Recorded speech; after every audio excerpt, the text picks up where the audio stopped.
The Little Match Girl.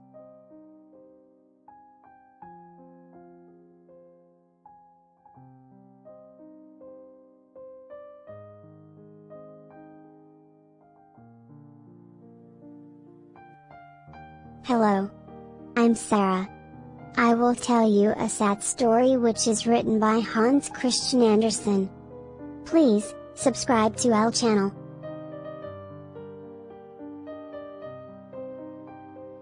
Please, pay attention to this story. Let's go.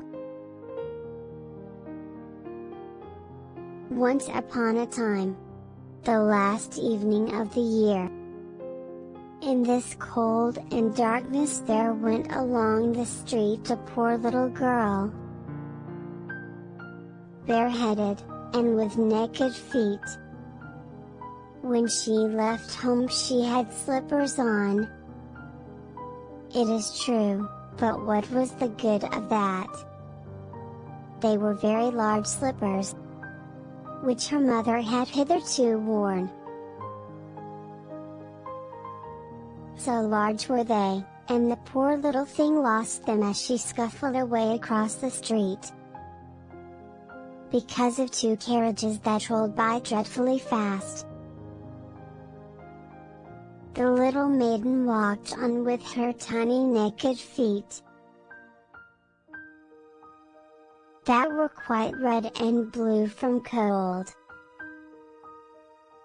She carried a quantity of matches in an old apron, and she held a bundle of them in her hand. Nobody had bought anything of her the whole livelong day. No one had given her a single farthing.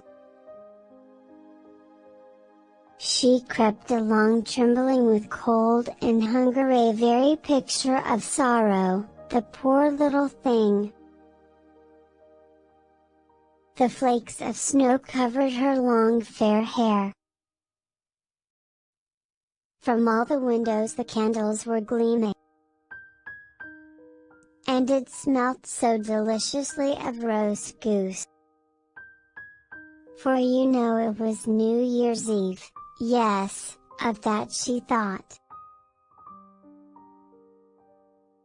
Her little hands were almost numbed with cold. A match might afford her a world of comfort, if she only dared take a single one out of the bundle. Draw it against the wall, and warm her fingers by it.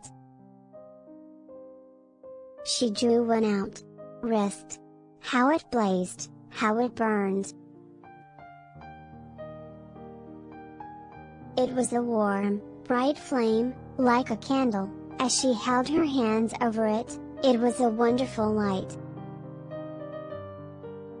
It seemed really to the little maiden as though she were sitting before a large iron stove, with burnished brass feet and a brass ornament at top. The fire burned with such blessed influence, it warmed so delightfully. The little girl had already stretched out her feet to warm them too. But the small flame went out, the stove vanished. She had only the remains of the burned-out match in her hand. She rubbed another against the wall, it burned brightly. And where the light fell on the wall, there the wall became transparent like a veil, so that she could see into the room. On the table was spread a snow-white tablecloth. Upon it was a splendid porcelain service. And the roast goose was steaming famously with its stuffing of apple and dried plums. And what was still more capital to behold was, the goose hopped down from the dish, reeled about on the floor with knife and fork in its breast, till it came up to the poor little girl. when the match went out and nothing but the thick, cold, damp wall was left behind.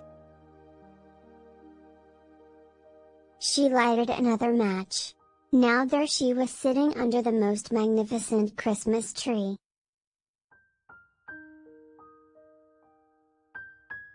It was still larger, and more decorated than the one which she had seen through the glass door in the rich merchant's house.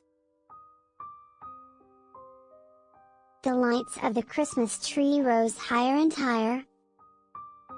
She saw them now as stars in heaven. One fell down and formed a long trail of fire.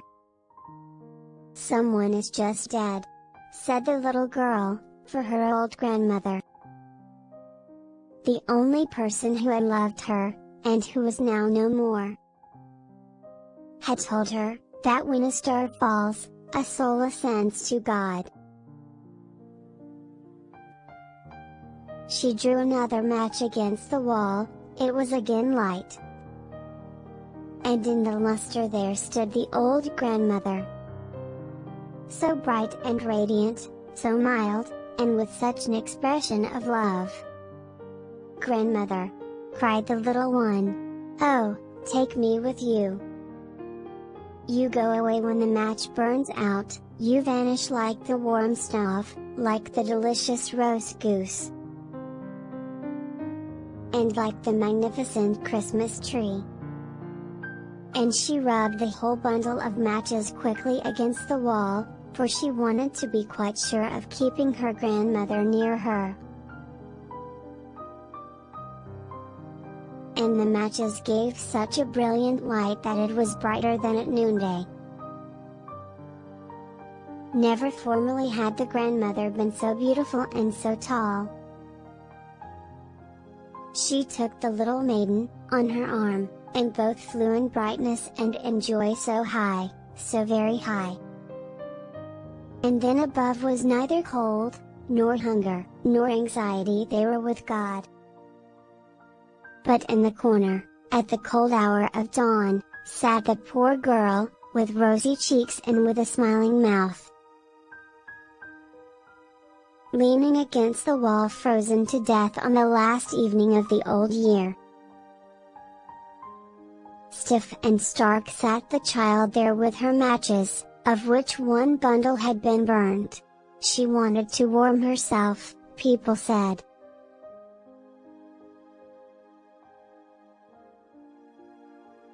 Thank you for your listening.